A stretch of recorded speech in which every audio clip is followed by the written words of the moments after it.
is that in the event of certificate of naturalization being granted to him, he intend to reside in India or to enter into or continue in service under a government in India or under any international organization of which India is a member or under a society, company और body of person establish in India. It means कि अगर उस person को हम certificate of naturalisation provide करते हैं तो वो अपनी इंटेंशन दिखा रहा है कि वो फ्यूचर में भी इंडिया के अंदर ही रिज़ाइड करने वाला है. वो अपनी सर्विसेज को कंटिन्यू रखेगा इंडिया के अंदर जैसे कि वो पहले प्रोवाइड कर रहा था. वो अपनी मेंबरशिप को कंटिन्यू रखेगा किसी ऐसी इंटरनेशनल ऑर्गेनाइजेशन के अंदर जिसका इंडिया पार्ट है. तो वो पर्सन जो है इंडिया का सिटीज़न बाय नेचुरलाइजेशन बन सकता है.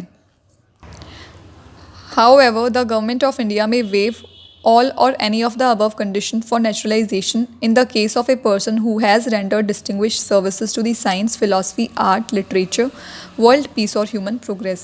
जो गवर्नमेंट ऑफ इंडिया है वो कुछ कंडीशंस को वेव कर सकती है ऐसे पर्सनस के लिए जो कोई डिस्टिंग्विश सर्विस इंडिया के अंदर प्रोवाइड कर रहे हैं in the field of art, literature, philosophy, science या फिर वो वर्ल्ड पीस को प्रमोट कर रहे हैं. Every naturalise citizen must take an oath of allegiance to the constitution of India. हर एक नेचुरलाइज सिटीजन को एक ओथ लेनी पड़ेगी कि वो एलिगेंस दिखाएगा हमारे कॉन्स्टिट्यूशन को लेके. इट मीन्स कि वो हमारे कॉन्स्टिट्यूशन के प्रति निष्ठा दिखाएगा, ईमानदारी दिखाएगा और हमारे कॉन्स्टिट्यूशन का ओवरऑल रिस्पेक्ट करेगा.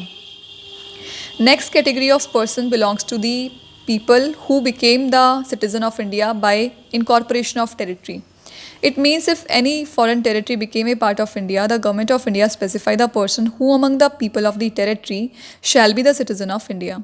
अगर कोई foreign territory इंडिया का पार्ट बनती है तो उस territory के people इंडिया का सिटीज़न बन जाएंगे. लेकिन गवर्नमेंट स्पेसिफाई करेगी कि किस पर्सन को इंडिया का सिटीज़न बनाना है, किसे नहीं बनाना है. Such person became the citizen of India from the notified date. और जैसे ही गवर्नमेंट कोई नोटिफिकेशन निकालती है इस सिटीज़नशिप को लेके तो इमीडिएटली वो पर्सन जो है इंडिया के सिटीज़न बन जाते हैं. For example when Pondicherry became a part of India the government of India issued the citizenship Pondicherry order 1962 under the citizenship act 1955. जब पौंडीचेरी इट मीन्स जो अभी पुडुचेरी है जब उसको अक्वायर किया गया था, जब उसे इंडिया का पार्ट बनाया गया था 1962 के अंदर तो गवर्नमेंट ने एक ऑर्डर पास किया था citizenship Pondicherry order 1962. Immediately passing that order जो पर्सन बिलोंग करते थे पौंडीचेरी से वो इमीडिएटली आफ्टर दैट डेट वो इंडिया का पार्ट बन गए थे. So this is all about incorporation of territory. So today we have discussed citizenship by naturalization and citizenship by incorporation of territory. In our next video we will discuss Assam Accord.